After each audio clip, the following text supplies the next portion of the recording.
Hello दोस्तों, आज बात करते हैं। क्या आप जानते हैं कि इंडिया से लंदन 1950 में भी इंडिया से लोग लंदन जाते थे बाय बस।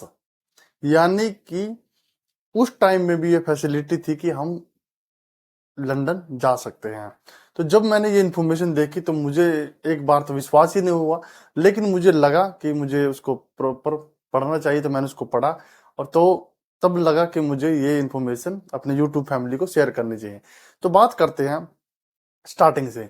आज के टाइम की बात की जाए तो आज के टाइम में तो फुल फुल फैसिलिटी है। आप किसी भी जो देश के कोने से लंदन या अमेरिका किसी भी देश जा सकते हैं और कभी भी जा सकते हैं, क्योंकि अब हवाई जहाज का जमाना है। उसमें आज टिकट बुक कराइए, आपको 20-22 घंटे में किसी भी देश, यानी कि जैसे कि लंदन या आप अमेरिका में जा सकते हैं आसानी से। लेकिन 1950 में मतलब कुछ भी नहीं था उस टाइम में। तो ना तो कोई फैसिलिटी थी, ना कोई जहाज थे, ना इतना पैसा पाया जाता था। और उस टाइम में इंडिया आजाद हुआ ही था, यानी कि 1947 में इंडिया आजाद हुआ और 1950 में बस चलने लगी। तो ये एक बहुत बड़ी बात है, क्योंकि उस टाइम देश गुलामी से उभरा भी नहीं था। क्योंकि 200 साल इंडिया गुलाम रहा अंग्रेजों का। लेकिन धीरे धीरे धीरे धीरे जब आजाद हुआ, और जो आर्थिक स्थिति थी भारत की, इंडिया की, वो ज्यादा अच्छी नहीं थी। पैसा बहुत साहूकार लोगों के पास ही पाया जाता था, या फिर अंग्रेजों के पास, या फिर जो जो पीढ़ी दर पीढ़ी अमीर लोग थे उन्हीं के पास पैसा मिलता था। तो वो कैसे जाती थी? तो उस टाइम में जो बस जाती थी, वो कलकत्ता से लंदन जाती थी। वो 9 देशों को पार करके जाती थी, जिसमें सबसे पहले पाकिस्तान था, अफगानिस्तान था, बेल्जियम, जर्मनी और उसके बाद ऑस्ट्रेलिया। ऐसे 9 देशों को पार करके वो लंदन पहुंचती थी। हालांकि उसमें सभी फैसिलिटी रहती थी, जो भी लोग उसमें जाते थे उसमें खाने की, ब्रेकफास्ट की, लंच डिनर की सभी फैसिलिटी अवेलेबल थी। और कहाँ कहाँ ठहरना है उसके अकॉर्डिंग उस बस को डिजाइन किया गया था, और उसमें सोने की भी फैसिलिटी थी। और उस टाइम में 145 पाउंड उसका किराया था। यानी कि 145 पाउंड उस टाइम में जो पैसे बनते थे, उस टाइम में जो 1 पाउंड की वैल्यू थी वो 13 रुपए थी। यानी कि 145 इंटू 13, 13, यानी 2030 रुपए की एक जर्नी की टिकट बनती थी, यानी कि जाने की टिकट बनती थी। और 2030 रुपए उस टाइम में होना बहुत बड़ी बात है, क्योंकि उस टाइम में या तो अन्ना चलता था या पैसे चलते थे, रुपए भी नहीं होते थे। बहुत कम लोगों के पास रुपया पाया जाता था।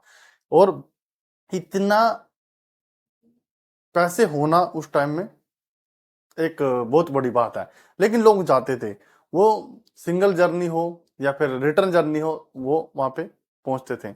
लेकिन उसके बाद 1950 से जब वो चली थी, 1973 में उसको बंद कर दिया गया था। क्यों कर दिया गया था? क्योंकि पाकिस्तान से पार होके वो अफगानिस्तान, जर्मनी से पार होके जब वो जाती थी, तो पाकिस्तान से जब पार करना होता था, इंडिया और पाकिस्तान का पहले बहुत सालों से, आजादी के बाद से ही विवाद चलता आया है। तो जो विवाद जब से चलता आया है, तब से पाकिस्तान तब भी बीच में कहीं ना कहीं अड़ंगा अड़ाता है।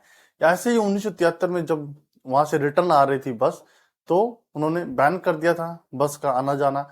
तो सभी के सभी यात्रियों को काबुल में उतार लेते थे, और काबुल में उतार के उनको या तो बाय प्लेन या फिर बाय बस उनको अमृतसर आते थे। फिर अमृतसर से दिल्ली आते थे, दिल्ली से ऐसे ऐसे करके जो जो लोग जहाँ के रहने वाले थे वहां पे वो अपने एरिया में सर्कुलेट हो जाते थे। तो ऐसे तो वो बस चलती थी। लेकिन तो ऐसे धीरे धीरे वो बस कंप्लीटली बंद हो गई। उसके बाद जो फैसिलिटी आ गई, चाहे वो एरोप्लेन की हो, चाहे वो समुद्री जहाज से, बहुत सारी जो लोग हैं समुद्री जहाज से भी जाते हैं। जैसे आपने सुना होगा, जो कुछ लोग डोंकी के रूट से जाते हैं मैक्सिको से, चाहे वो लंदन हो चाहे वो अमेरिका हो, डोंकी के रूट से भी वो दूसरे देश में प्रवेश करते हैं, क्योंकि अब फैसिलिटी है, पहले नहीं थी। और या फिर जो लीगल तरीके से जाते हैं वो जाते हैं बाय फ्लाइट, चाहे वो लंदन जाए, चाहे अमेरिका जाए, चाहे ऑस्ट्रेलिया जाए। अब फैसिलिटी है, अब पढ़ने की भी फैसिलिटी है, अब लोगों के पास पैसा भी है। तो ये रूट, ये इस तरह से प्रेफर भी करते हैं एज कम्पेयर टू 1950 के। क्योंकि अब सभी लोग देश डेवलप हो गए हैं, चाहे वो इंडिया हो, चाहे वो अमेरिका हो, चाहे वो लंदन हो। अमेरिका तो पहले भी डेवलप डेवलप था, जर्मनी हो या फिर बेल्जियम हो। लेकिन इंडिया धीरे धीरे आजादी के बाद जैसे डेवलप करना स्टार्ट किया, वैसे वैसे लोग पढ़ने के लिए फॉरेन जाने लगे। तो ये था एक छोटी सी वीडियो, जल्दी आपके सामने दूसरा वीडियो लेके आएंगे, तब तक के लिए जय हिंद।